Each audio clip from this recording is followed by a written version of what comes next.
Just start singing. Hey everybody, welcome back to another episode of Xmas Time Your Enthusiasm. Or is it actually called Xmas Your Enthusiasm? Like they say in show business, if you can't get the title right, then... Anyway, today's randomly selected episode is, say it with me, oh that's right, you can't, because you don't know, and you never will, until I tell you. Fatwa! Season 9, episode 10, that's the season finale, Fatwa. Debuted December 3rd, 2017.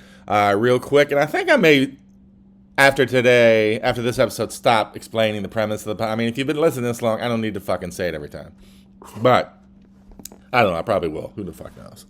Again, this podcast is not an actual review of the show. All I'm doing is keeping a track of every confrontation. See, I didn't say transgression that time. Some little evolution on my part. Not evolution. What am I trying to say? Anyway, keeping track of all of his confrontations, whatever, big and small, his run-ins, keeping score, and at the end of the day, end of the show, end of the series, whatever, we'll add them all up and see what his record is, his win-loss record. Sometimes he wins, sometimes he loses. Was he the big asshole that everybody thinks he was, or was it pretty fairly split? Now, before we get into this episode, I'm going to say this. This fucking episode is 48 minutes. 48 fucking minutes. Now, usually I try to race through these episodes for you people because I assume nobody wants to fucking hear me talk any longer than they have to. I'm surprised I'm not out of breath most of the times. This episode is 48 minutes. I should have checked to see if it's the longest of the entire series, other than maybe the finale was. So let me say this right off the bat. Fuck y'all. I'm taking as long as I want. I'm going slowly if I want to. I'm taking my time. I'm not rushing. I still think I can do this in under 30 minutes, but we'll see. Anyway, but I do want to bring up the Bear drop this week. Of course, like everybody else, I was frustrated with the Bear last season 3. Kind of begrudgingly dragged myself to season 4. Of course, knew I'd watch it. After 2 episodes, I was just screaming at the TV. Wishing I had a girlfriend so I could just scream at her about how ridiculous it fucking was. Like for one thing, suddenly Carmi doesn't understand addition and subtraction. Like, all we learned from Anthony Bourdain is to be a chef, you have to be hyper skilled in, qualities and quantities and math. And but somehow Carmi, now this was never addressed as far as I remember. Not even like gee, you know what, I'm just not great at math. Suddenly they have to explain to him how numbers work. And if you have 3 apples, Carmi, and they take away 1, how many do you have? And he's like, I'm a genius chef. I don't... It's like, and they've hammered away at it a couple times, so... I don't know. So I was just fucking screaming. I was like, this is just fucking ridiculous. But then the third one shows up. I mean, I'm not meant to stone people. I can't remember exactly what happened. But I think, first of all, Richie, especially based on, I'm sure if I went back, I'd be even more shocked if I watched the first couple episodes. Whenever it shows him practicing his little motivational speeches that he's going to give to his team, always gets me. It is so earnest. It is like, he doesn't try to be cool about it, like just walk in and act like he's tossing it out. He's like going around asking for help. Gets me every time. I mean, I'm not made of fucking stone. The snow thing at the end of that episode, when they wanted to give the kid, I think it was a cancer survivor, she wanted to see snow in Chicago, so he made up this snow in the parking lot. Near the end of the episode, it's this nice moment. The family's out there with the kid. Then you look, and all the chefs and cooks at the Bear are standing in the parking lot, and it's like, wait a minute. I thought we were screaming at each other to shave 2 seconds off every meal, but now we're all just standing out in the parking lot. And then the next episode, which was the standalone episode with Sydney, the actress. That actress drives me insane. I know I'm wrong. I think she's won some awards. She just has that acting style that I blame Nev Campbell on back in the 90s, where it's just, she's so hesitant. And even if you say, hi, how you doing? Just that hesitant, everything is, I'm tugging at my sweater. I can't just, it just drives me fucking insane. Again, I know she's amazing and I'm wrong, but she drives me fucking crazy. But I love that episode, partly because, if I'm being honest, that little kid, I guess it was her cousin. She went and got her hair done. Her cousin's kid kind of reminds me a little bit of my goddaughter. So I got to kick it. So I was really rooting super hard for her. She was great, whoever that actress was. Yeah, of course, I was fucking popped a hamstring, jumping up and cheering at the end when the kid said that she would. I don't want to give away spoilers, but do the thing you're rooting for her to do, and you want her to be happy. And the mother, her mother, I can't remember. I saw a review, and I guess she's popped up before, but the actress who played the kid's mother, I get Sydney's cousin, the hairdresser, she was incredible. And said exactly what I was saying. The episode before, we saw the roast beef sandwich that they've been bragging about. That's like shutting down the entire city, which I'm going to get to in a second. And I was like, it looks dry as fuck. There's no cheese or whatever. And that's exactly what Sydney's cousin said. She yelled, because Sydney's like, hey, come by the bear. And she's like, have you put cheese on your shit yet? No, fuck that. And she's 100% right. Anyway. And also, they have this super fancy shooting for a Michelin star business or whatever, pumping away. They're just, according to this, they're just fun. Money's just flooding out by the billions every second. But then we're constantly told that these sandwiches, the little side, door next door, is just like pumping out gold, like it's liquid gold coming out of faucets. They only work 2 hours a day, and they make, let me look at the numbers, $900 billion. But these business geniuses can't say, you know what, fuck it, let's just sell the sandwiches. And also, I'm going to wrap up about that. I don't want to go too long. Speaking of these sandwiches that, were obviously being set up for something terrible, especially like Rob Reiner comes strolling in. I mean, I love Meathead. Not really, but... I've only watched the first 6 episodes, so no spoilers, please, or whatever. But do we assume that Rob Reiner's just going to steal his idea or somehow fuck this poor guy over? Like, we know this is going to happen, right? Anyway. And nobody else works in this kitchen? I mean, I know they like to have these beautiful scenes where it's just open space in the kitchen, but, they're being service and, like, it's still the same 4 people or whatever. No dishwashers? Like, are these motherfuckers just chucking the dishes out of the window? Like Eva Gabor in Green Acres, just rinse it off and hurl it out the window? Gee, I think maybe that's why they're fucking losing money. That would be fucking hilarious. Anyway. Yeah, I've only watched the first 6 episodes. Like I said, the first 2 I was screaming at. They got me back. I'm back into it, so we'll see if they keep it up. Last week we said goodbye to the greatest sub at all time at Wegmans, the cheeseburger sub, which they better bring back. Don't make this a fucking McRibs sitch. Let me get my. I want to give y'all a Panera update. Let me see what my Panera stats are. Like I said last week, I'm trying to use my Panera Sip Club. Yes, ladies, I'm part of the club. I am a member. Whereas I go next door to get Panera 900 times a day, I try to incorporate it. I try to use it to get steps. So try to lose a couple of pounds, insert laughter here. And every time I go, I make myself take a lap around Wegmans. Let me get my savings. Right now I am averaging, I could have had this ready, but I didn't. Here we go. Let's see. I'm averaging, I've only been on this thing, well, I'm on almost 2 months. I'm sorry, the numbers are still running up. If you could, I'm just kind of tap dancing here. I'm averaging saving $260 a month with my Panera Sip Club membership. Even though, as I said, the iced tea that I get 90 times a day is like watery ass juice. But, hey, these are the things we do or whatever. And then, speaking of Wegmans, I may have found a solution to my sunglasses dilemma last time. If you recall, I said, with the sun, I can't take it anymore. I broke down. I'm sunglasses people now. I wear sunglasses when I'm outside. The sun is just blinding, the sidewalk, whatever. So when I go out to Panera and then do a lap around Wegmans, I have my sunglasses on, and I realize it's a bummer because if I see a dog or a little kid, you like to make a funny face, kind of make them light up or whatever.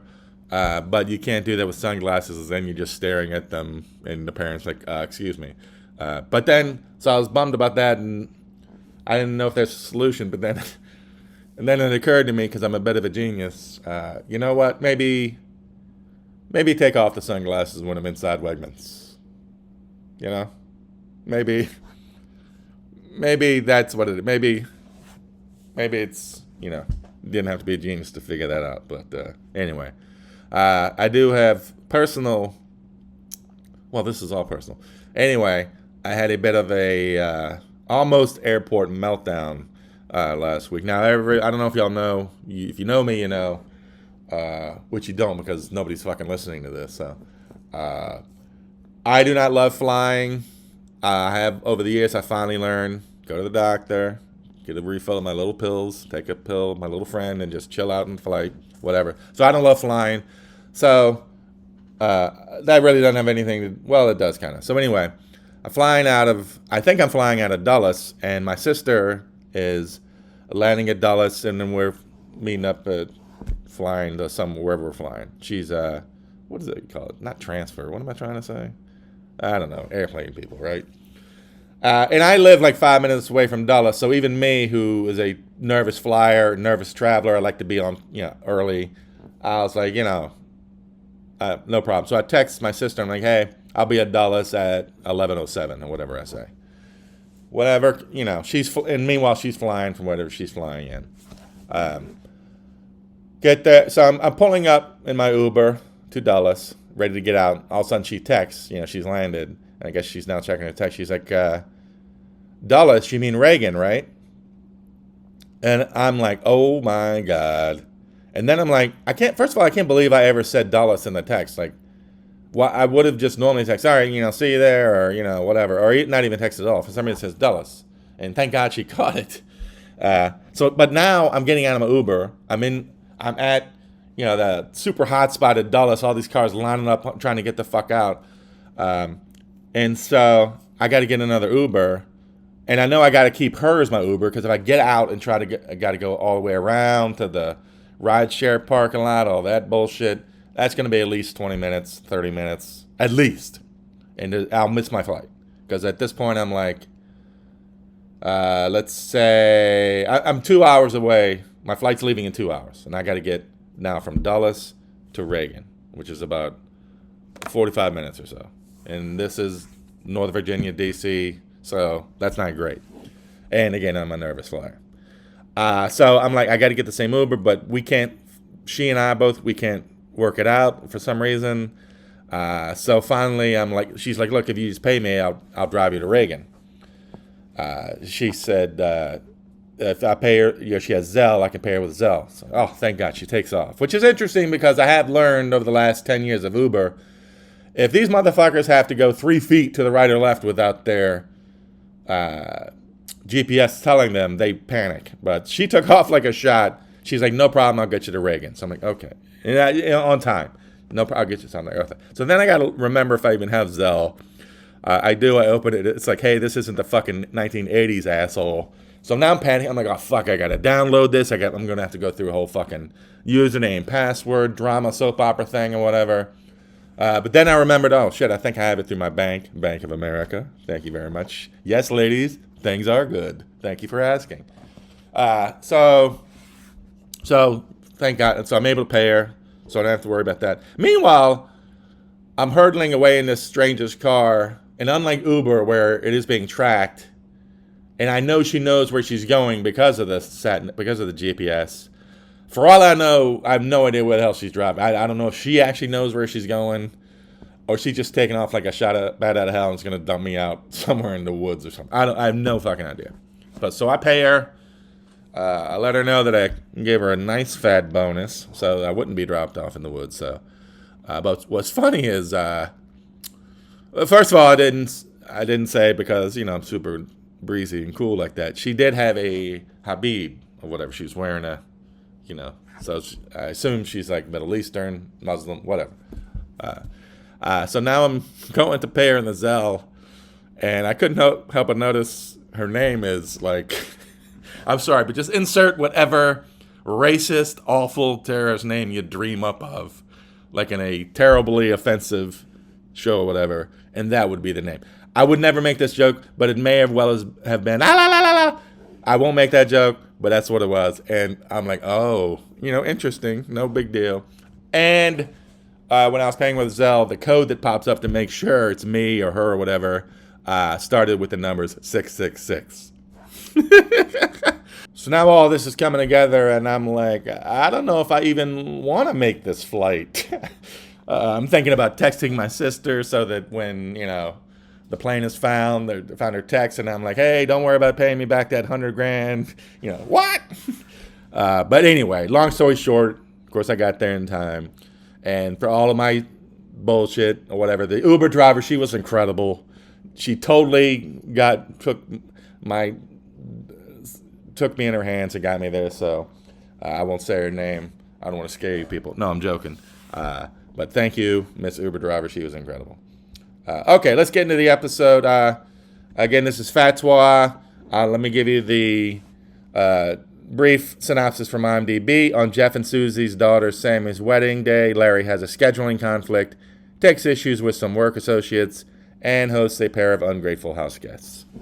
So right now, the current season, Larry's record is 22-24, and a special note for this episode, I treated any musical or theater play feedback differently than any normal Larry confrontation. So there's a couple things you might be a lot in here. You'll see. So our first transgression is Larry and Lin-Manuel Miranda. Lin-Manuel asks Larry if his cousins can stay at his house.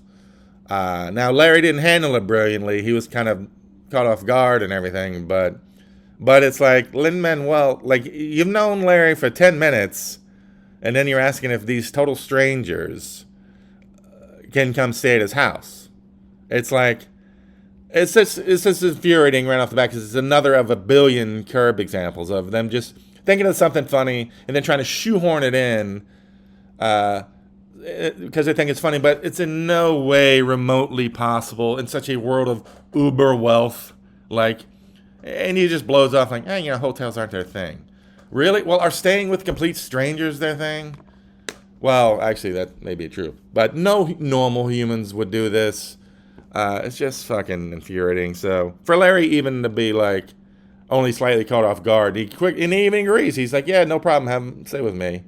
That's crazy.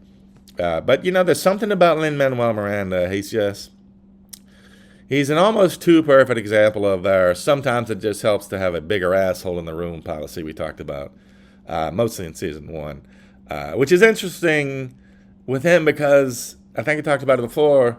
He's so likable while he's doing it, but the whole time you're like, Jesus, he's out assholing Larry. But anyway, you can't be asking people that your cousin stand. And I can't even remember why Lin-Manuel couldn't do it, but whatever. Larry's up 1-0 this episode. So now Larry says Lin-Manuel's thank you isn't good enough, and it's like, for fuck's sake, there's a couple of these that could that really stretch this fucking episode out. It's just exhausting. It's like, yes, Larry's right. Maybe he should have thanked him more profusely, but you can't insist on somebody thanking you without sounding like a complete fucking douchebag. You can't do it. Maybe there's a list of people that can, like Hugh Hefner, Colonel Sanders. They can do it, but that's about it. Nobody else can do it. So Larry, sorry, you lose that 1-1. Now they're going to a restaurant. I think it's Larry and Susie and Jeff and Funkhauser. Funkhauser's missing and hasn't shown up yet, and Larry's arguing with the restaurant host. She says the restaurant policy, they can't seat the table until everybody shows up. It's like, really? 3 out of 4? What's the difference? Yeah, I think Larry said it's the same table. Are there 3 seated tables? Are you going to send them home otherwise? Larry should put their bullshit at the test, book a fucking 20-seater, and then show up with 19 people, but insist they adhere to their policy and they have to wait for this 20th person that doesn't exist. I got to rule with Larry on this one. 3 out of 4 show up, but you're not going to let them sit. Fuck that. Larry wins 2-1. I don't know if that's a real thing. I've seen it when it's like you're the only person who showed up in a party of 5 or 6. But that's usually because you've gotten the restaurant wrong and your friends are at another one and they don't you don't realize it till later, a couple weeks or whatever. But anyway, so now our fourth, Larry's he's up 2-1 now. So next thing you need to know for the next transgression is Larry has thoughtfully, very nicely, generously booked a paintball weekend for the crew on Fatwa. But now he's at Susie's and he's learned that, oh boy, because it's this coming weekend, because the show's opening and they want to celebrate. So it's this coming weekend, a couple days away, which will be important to remember. But she's like, hey, idiot, it's the same weekend as Sammy's wedding in a couple of days. So he and Susie fight about it, which is ridiculous because it's like you have to decide attend the wedding of your best friend's daughter, his only child, his daughter, his little girl, who you've known since birth. I can think of, now this is how pathetic I am, I can think of 2 instances where he made a point of saying that he's known her since she was born. Or a paintball game that you kind of off the cuff booked like 10 minutes ago that could be literally pushed to any other weekend in the history of Earth between now and whenever paintball or Larry fades into the sun. How is this even a discussion? Like, does Larry think the crew will revolt if they find out that this is why Larry's pushing back their paintball? That let's be honest, half of them aren't going to want to fucking go to. You want to go on your one of your few days off. You want to go spend all day at fucking paintball with work? Like, you better fucking love both your work crew, which is possible. There's plenty of people I work with. I wouldn't mind hanging out with them. Or you need to fucking love paintball.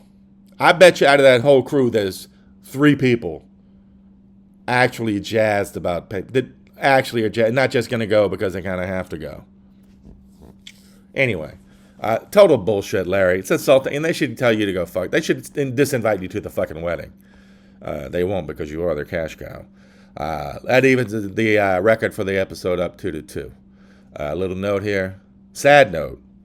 Of course, I lit up when Funkhauser finally walked on screen, like I always do. But thanks to the absurd, bordering on absurd, amount of research I do for you people, I learned this is the last episode that he appeared in. So we love you, Funk, and we miss you.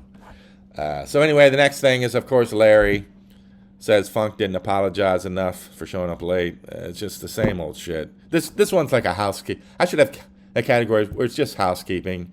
It's a little battle I have to keep track of, but it's just the same old bullshit. You look like an asshole, Larry. You're down 2-3. Now, it turns out somebody does love paintball because Ron Swanson comes up to Larry and says, oh my God, thank you so much for the paintball. I love paintball. It's my favorite thing to fucking do. But God damn it. Oh, well, I got a freelance job I'm doing that day. So Larry, again, being very nice, generous, says, hey, you know what? What's your day rate? And Ron Swanson says $1,200 a day. And Larry says, you know what? Cancel it. I'm going to give you the $1,200 so you can come paintball. And Ron Swanson's thrilled. He's, oh my God, Larry, you're awesome. Maybe because he's too stupid to realize, hey, wait a minute, how am I going to get out of this fucking other gig I booked? In like 48 hours. Like, how's that going to look? And he even made a point of, before, I'm not going to get it right. He's like, yeah, they got me because this is kind of, the way he said it is like, this is his special lane. And it's like, well, you want to lose that gig? So anyway, just, they don't really mention. Anyway, you'll need to remember, unfortunately, this will come up again. Now, the next thing is we have Larry having a little thing with F. Murray Abraham. Welcome to the show, F. Murray Abraham. We love you. He's accusing Murray of being an outfit tracker because Murray mentions, hey, you had the same pants on yesterday. I mean, what the fuck grown-ass man even notices some other old motherfucker's old-ass man's pants in the first place? I mean, much less they were just boring-ass blue pants. They weren't even like, they had flamingos on them, or they were orange, or, little slits down them, or whatever that showed Larry's. They were just boring blue, and he noticed, like, well, fuck you, Salieri. I mean, come on. Larry wins that one 3-3. That's ridiculous. All right, so now, excuse me. Now they have a woman show up for the play at rehearsal. She's going to do sign language for deaf people in the audience. So Lin-Manuel's all excited to tell Larry this. And the even better news for the audience is when she shows up, she's got humongous tits. Like, not even like, oh, those are not, like, that seems to be the whole purpose. So she shows up, starts doing sign language, go along to play, which distracts everybody, totally ruins the whole rehearsal, that scene and whatever. Side note, they are amazing. They are fantastic. I can't believe Larry didn't reuse his Terry Hatcher Seinfeld thing with this. Anyway, so the sign language show. Can you sign, hey asshole, you fucking heard me? Can you do that? Can you say you fucking heard me? Can you sign that to a deaf person? These are great questions. I don't know.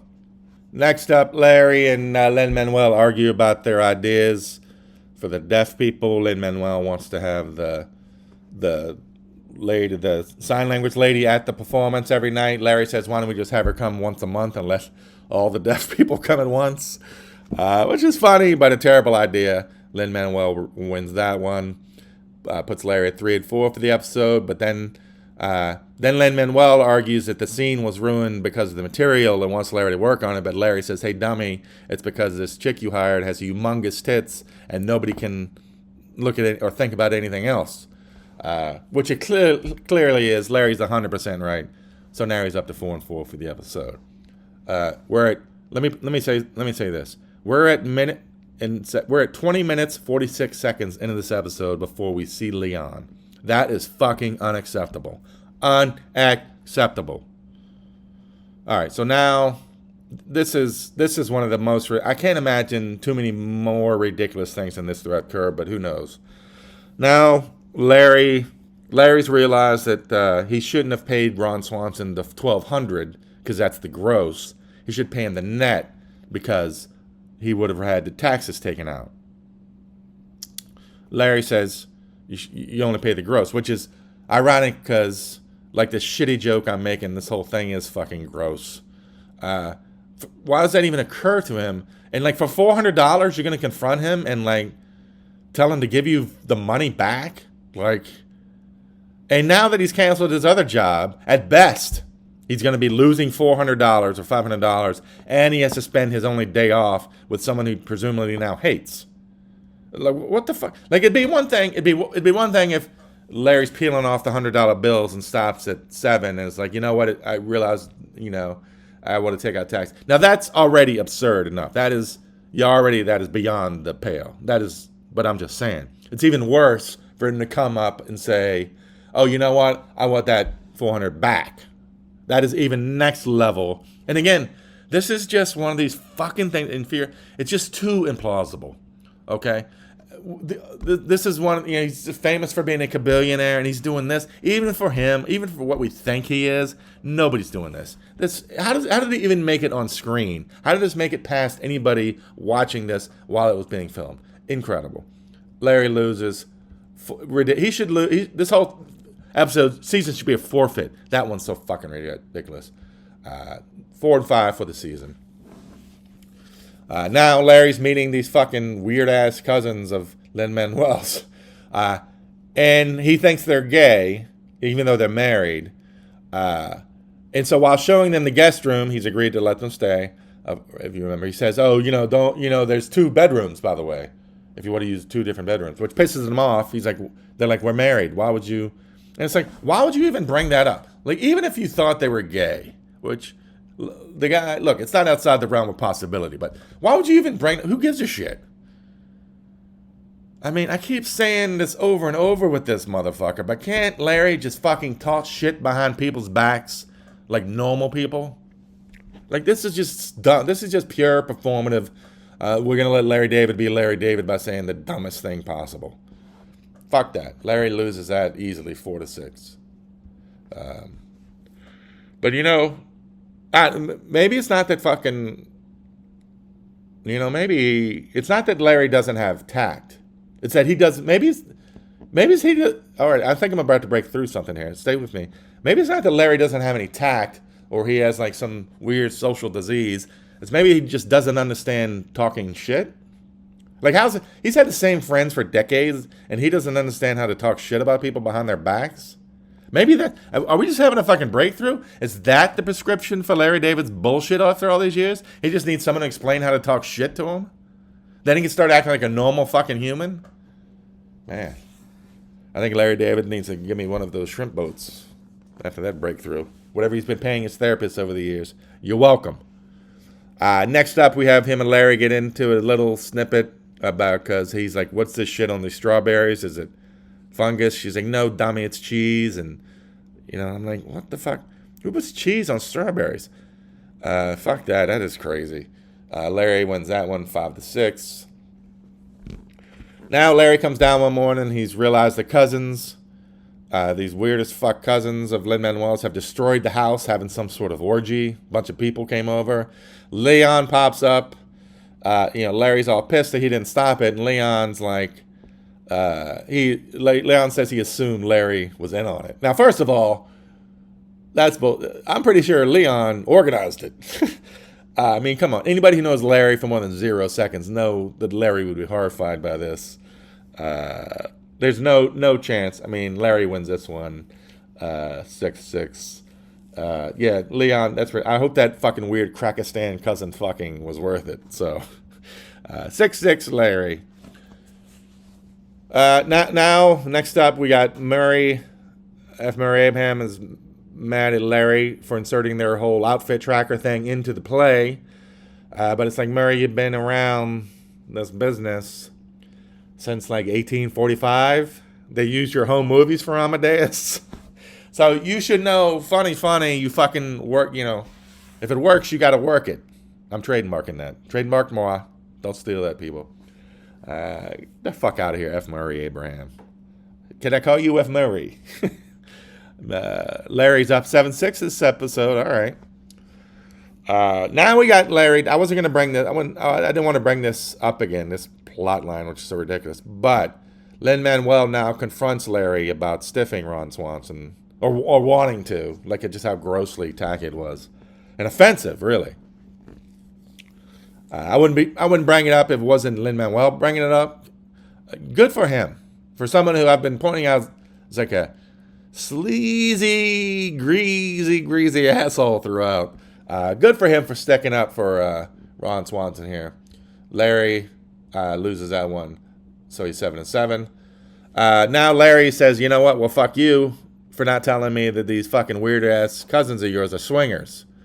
And it's like, yeah, I like to think I'm pretty easy breezy.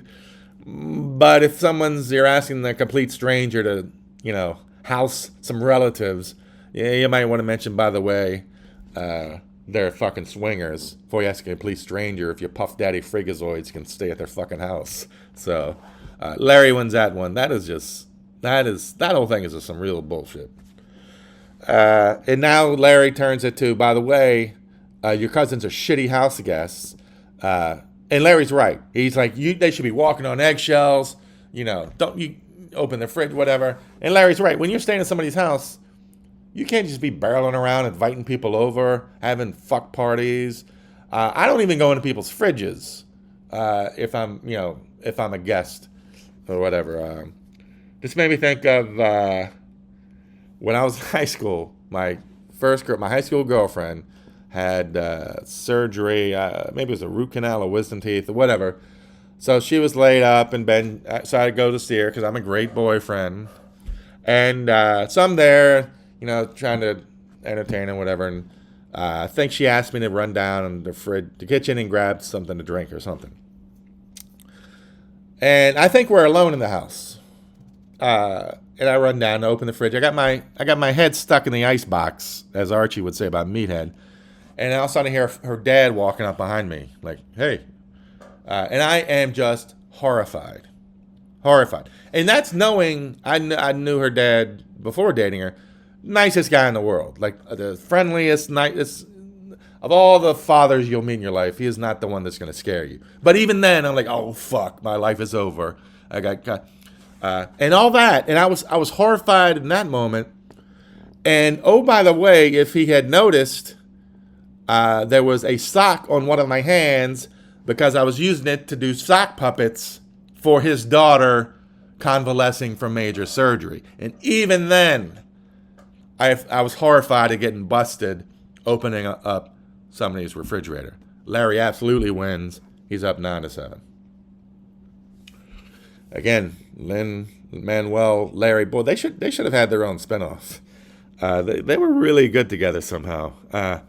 I can't remember the fucking lead up to it. I don't know why they even got into it, but Larry asks if he can hook him up, if Lin-Manuel can hook him up with some Hamilton tickets, and Lin-Manuel's like, I don't know, might be tricky, maybe. And it's like, really? Lin-Manuel Miranda can't get tickets to Hamilton for you? Like, sorry, buddy, I don't think I can do it. I don't know if I can get tickets for dinner, you know. Sorry, buddy, I don't know if I can get resis for us tonight. Okay, Jesus, I'll just see if I can get Last Supper tickets somewhere else. No problem. Get the fuck out of here. I mean, this guy, Lin-Manuel, is a great example of our sometimes it helps to just have a bigger asshole in the room policy. Larry's up 10-7. How did that happen? Wasn't he just getting crushed? Now, I think this is the final one for the 18 transgressions. Is that a record so far? Fucking better. I mean, 48 fucking minutes. Larry versus my man Funk. Funk asks him about, I forget, a shirt or something. So Larry explodes, accuses him of outfit tracking. Of course, usually I want to side with Funk because I love the Funk Man. Who doesn't love the Funk Man? But I really want to side on Larry with this one because just the way he reacted, just hilarious. Even his F-bombs are just super hilarious. But come on, when your best friends of all time just calmly asked you about a shirt you had on or some shit, calm the fuck down. So he ends that one on a loser, but he wins the episode 10-8. Not bad, Larry David. I want to do a side note on this episode. Again, this is the final episode of the season, and the big thing of the season was Larry had a fatwa put on his head, but then it was removed officially, so he thought he was free to go out and about again. Right before the episode, the season finale ends, Larry's walking around the street, and like from across a huge median, like 30 yards away or whatever, this guy spots him. Now he's obviously a Middle Eastern. You look at it, he's obviously a Middle Eastern guy, and he yells. He sees Larry just yells, "Fatwa!" And he starts chasing him. And Larry's running away. It's like, if you were going to do that. Now, this is for Now, I assume to this guy, he thinks if he brings the head of Larry David to someone, he's going to be in heaven forever. Or wherever he thinks he's going. Great. I mean, this is your lottery ticket of lottery tickets. Why are you barking and screaming from across the street? It's not like Larry David would recognize you, random man in a street, and know to freak out or avoid you. You could literally just casually walk up to him and chop his fucking head off or whatever you want to fucking do.